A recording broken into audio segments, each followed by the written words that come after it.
Attack করে মাথার উপর প্রথমেই কোপ দিয়েছে, কোপ দেওয়ার পর আমি বয়ে পড়ছি, সাথে সাথে রক্তে দর্শন হয়ে গেছে। এরপরে এলোপাতাড়ি আরো 2টা কোপ দিয়েছে, এরপরে পিঠান। আমি 2 হাত দিয়ে বলতেছি রক্ত, আমার পিটিস না। উনি মানববন্ধনে গেছিল জামাতের, ওখান থেকে বাড়ি ফিরতেছিল। বাড়ি ফেরার পথে রাস্তায় বসে এই ঘটনাটা ঘটাইছে আপনার আওয়ামী লীগের ছেলেপেলেরা।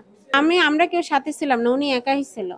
ওনার তো ওই মুখে একটু একটু কথা বলতে পারে, ওনার থেকে জিজ্ঞেস করে তারপরে শুনছি, জানছি। আর আমাদের বাসার সামনেই হয়েছে ঘটনাটা। উনি বাড়ির ভিতরে ঢুকতে পারে না, কিন্তু রাস্তায় হয়েছে ঘটনা। ওনার ব্লাডিং দেখে আমি আর করতে পারি না। পরে আমার গায়ে একটা গামছা ছিল, ওইটা দিয়ে ওনার মাথাটা প্যাঁচ দিয়ে পরে হসপিটালে আনছে। ওনার পিছন থেকে আঘাত করছে, মাথার মাঝখানে কোপ দিচ্ছে দা দিয়ে, আর মাথার পিছনে রড দিয়ে বাড়ি মারছে।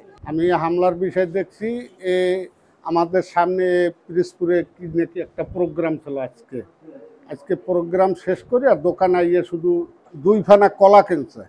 কলা কেনার পরে হে একাত্রে হে আমাদের কত 20 হাত আগে আর আমরা 20 হাত পিছনে। তো হে যখন তার বাসার আবার বেড়া দেওয়া, মেন রাস্তার থেকে বেড়া দেওয়া টিন দিয়া, উনি যখন ঢুকছে, ঢুককে কলা 2 ফেনা দিয়ে আবার রাস্তার দিকে আগাইছে।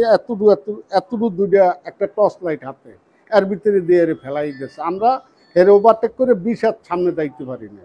অনেকগুলো লোকজন, ছেলে অনেক, প্রায় 20-25 জন হবে, মহিলা পুরুষ মিলিয়া। হ্যাঁ, মহিলা পুরুষ মিলিয়া 20-25 জন। অটোমেটিক হেরে ওভারটেক করে 20 হাত সামনে গেছি। হামলা করিয়া তো হেরা কেউ নাই ওখানে। মানববন্ধন সাইরা আল্লামা সাঈদী ফাউন্ডেশনে গেছি, আর একটা ছোট প্রোগ্রাম ছিল, ওইখানে অ্যাটেন্ড করে মাগরিবের নামাজ ওইখানে পরে আমি বাড়ির দিকে চলে গেছি। হাঁটতে হাঁটতে আমার বাড়ি পর্যন্ত গেছি, এই পিছন দিয়ে সামনে দিয়ে অ্যাটাক করে ফেলছি।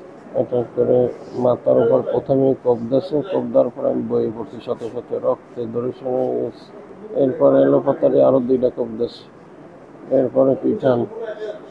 আমি 2 হাত দিয়ে বলতেছি রক্ত, আমার পিটিস না। সাথে কয়েকজন লোকজন আছে, পরে পরে দরকার।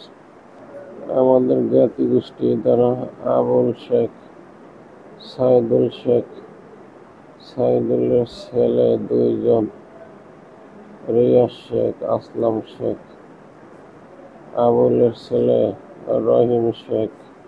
রাজনৈতিক শত্রুতা ছাড়া আর কিছুই দেখি না। এরা আউল ভাই গ্রুপের লোক। আমি 15 বছর এলাকায় ঢুকতে পারিনি, জামাত করি, আমার বাড়ি গাড়াইতে দেয় না। আউল ভাই সাবেক এমপি, পিরোজপুরের জেলা আওয়ামী লীগের সভাপতি।